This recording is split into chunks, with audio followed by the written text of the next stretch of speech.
when you're a star and you play at the level he plays at, you can get away with things like that uh, when you're a star, and it just comes down to that, him understanding, and which I think he does. He lives his life the way he wants to, uh, but that stuff is short lived. You know what I mean? When you become a distraction, or if um, you create drama, they'll deal with it when you're balling, but when you're not, you're the first guy to get shipped out. And some guys are okay with that. But I was on both ends of the spectrum. I started off the first 4 years of my career being the guy that created headlines and drama, and I start seeing the other side. So hopefully he gets to the point where he starts thinking about, when I'm 36, 37, or even 34, and your game slip a little bit, you know. Creating those relationships, built those relationships, maintaining those relationships that guys will continue to deal with you and work with you. The helmet, that's been a topic, that's been an issue, but there's some fights you can't win. There's some battles like you just need to walk away from.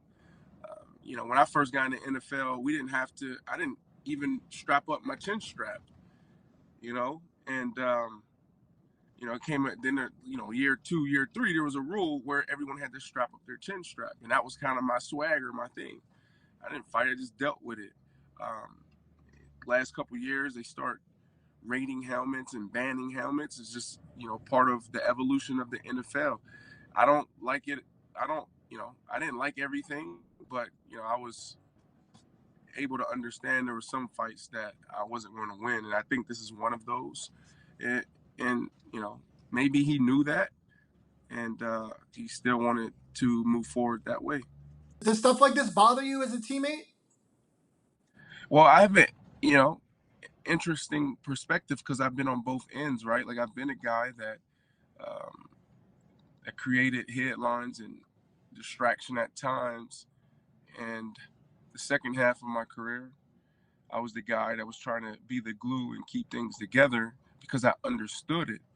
Um, what I will say this: you want to be in a locker room, uh, you want to be a part of a culture where guys, eliminate the distractions, that get that see the big picture, understand the big picture, because that's how you win ball games. And I think there's a way to do both, where you win ball games and you can still build your own brand and be your own person.